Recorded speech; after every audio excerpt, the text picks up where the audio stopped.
Hello guys, welcome back to my YouTube channel yes chemistry a way of success. और आपका स्वागत करते हैं हमारे इस channel YouTube channel yes chemistry पे। मैं हूं आपका दोस्त शिव मिश्रा। ये हमारा भाग नंबर 7वां है, जो कि हमारा मानव में जनन के जल्द ही इसको ख़त्म कर देंगे। डेली के डेली एक दो वीडियो डाल के डेली के डेली। और आप लोग चैनल पे जुड़े रहें। अगर वीडियो अच्छा लगे तो लाइक ज़रूर कीजिएगा। इसमें हम जानेंगे मेरे प्यारे बच्चों युग्मक जनन क्या होता है। मैंने कुछ जैसे पार्ट में डिस्कशन किया था, लेकिन मैंने उसमें छोटी छोटी पार्टों में बता दिया था। और अब जो जैसे कि 6वां पार्ट है और ये सब पार्ट है, इसमें आपको मोस्ट इंपॉर्टेंट है, इसको सब नोट कर लीजिएगा। अगर युग्मक जनन बात करें तो जननांगों में युग्मक बनने की प्रक्रिया को युग्मक जनन कहते हैं।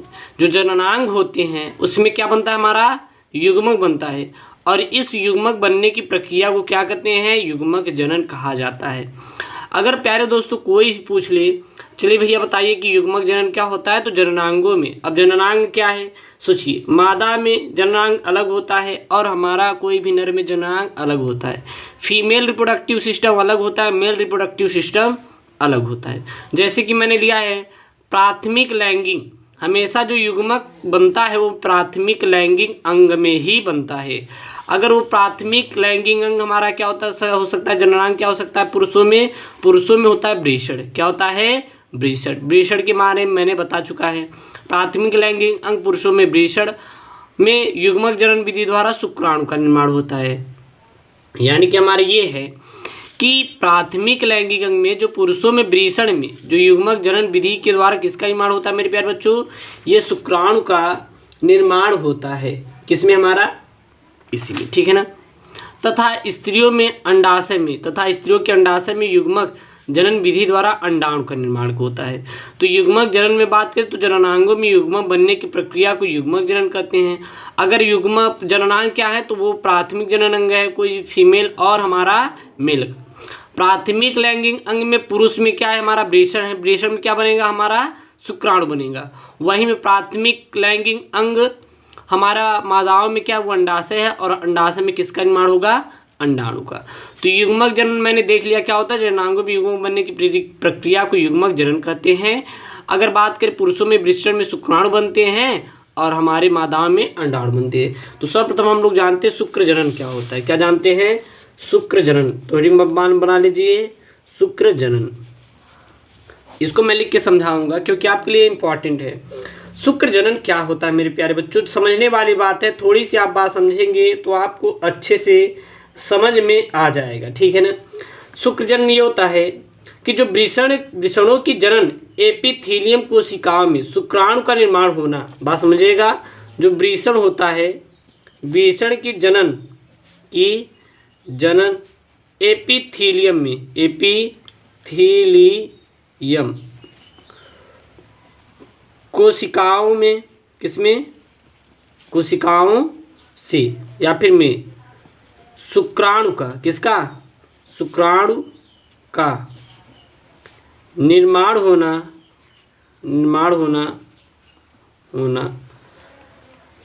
शुक्र जनन कहलाता है। वृषण की जनन एपिथेलियम कोशिकाओं में शुक्राणुओं का निर्माण होना क्या कहलाता है, शुक्र जनन कहलाता है। शुक्राणुओं का जो निर्माण होता है ये किशोरा अवस्था से प्रारंभ हो जाता है। और जो शुक्राणु में यह 4 हार्मोन्स के द्वारा बनता है। एक पॉइंट में है, ये पॉइंट में याद रखिएगा क्योंकि ये पॉइंट आपको मिलने वाला नहीं है। तो शुक्राणु का निर्माण 4 हार्मोन्स के द्वारा होता है। किसके द्वारा, 4 हार्मोन्स के द्वारा होता है। किसके द्वारा होता है, ये 4 हार्मोन्स के द्वारा होता है। और वो हार्मोन्स कौन कौन से होते हैं, पहला हमारा होता है गोनैडोट्रोपिन,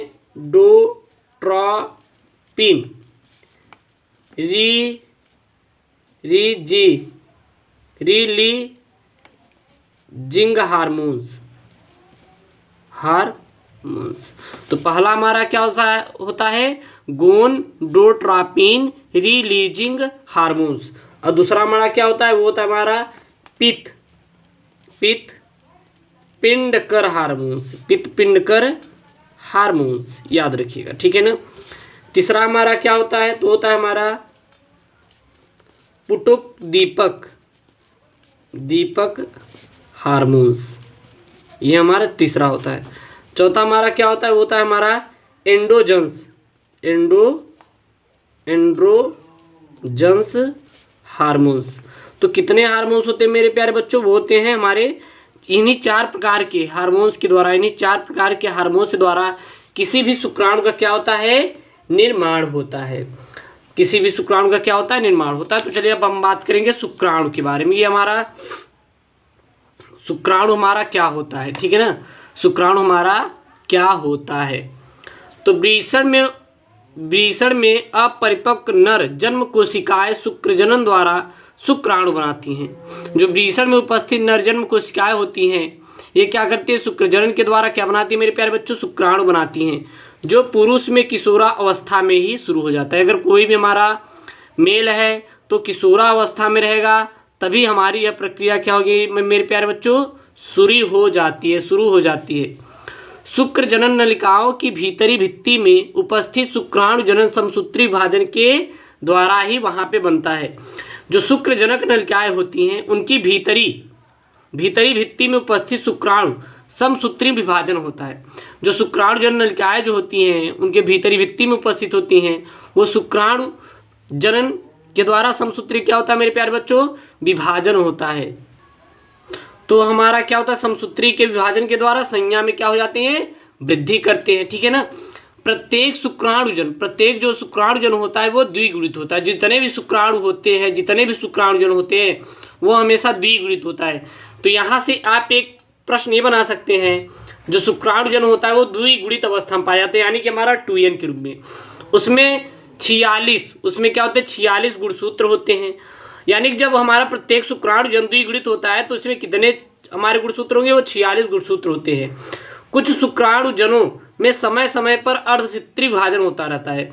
कुछ शुक्राणुजन ऐसे होते हैं जिनमें क्या होता है कि समय समय पर एक टाइम में क्या होता है, उसमें अर्धसूत्री विभाजन होता रहता है, जिनको प्राथमिक शुक्राणु कोशिकाएं कहते हैं। जब हमारा क्या होगा, उनके अंदर अर्धसूत्री विभाजन होगा तो जो वहाँ पे नया मैटर बनेगा उसको क्या कहते हैं, प्राथमिक शुक्राणु कोशिकाएं कहते हैं। एक प्राथमिक शुक्राणु कोशिकाएं प्रथम अर्धसूत्री विभाजन को पूरा करते हुए 2 समान अगुणित कोशिकाएं की रचना करती हैं। यहाँ पे मैं ये बता रहा हूँ, कोई भी हमारा जो प्रत्येक शुक्राणुजन होता है वो किस में रहता है, द्विगुणित अवस्था में रहता है। फिर इसमें क्या होता है, इसमें समय समय पर अर्धसूत्री विभाजन होगा। क्या होगा, अर्धसूत्री विभाजन।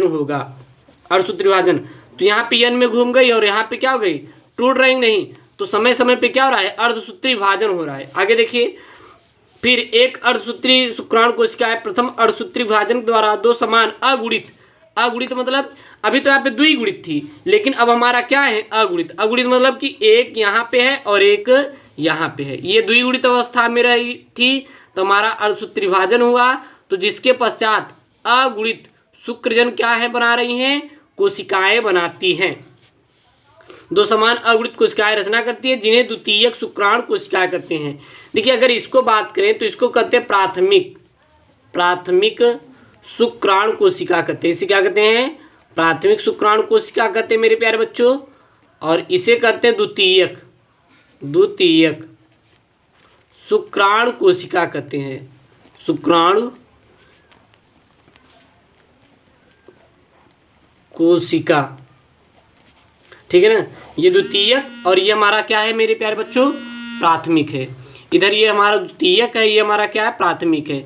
जो प्राथमिक होता है वो द्विगुणित अवस्था होता है, लेकिन द्वितीयक जो होता है हमारा क्या रहेगा, अगुणित अवस्था में रहता है। अब फिर यहाँ पे देखेंगे, इस प्रकार उत्पन्न प्रत्येक कोशिका में 23 गुणसूत्र होते हैं। जितने भी हमारी मतलब कि द्वितीयक शुक्राणु कोशिका बनेगी उसमें कितने गुणसूत्र रहेंगे, 23 गुणसूत्र।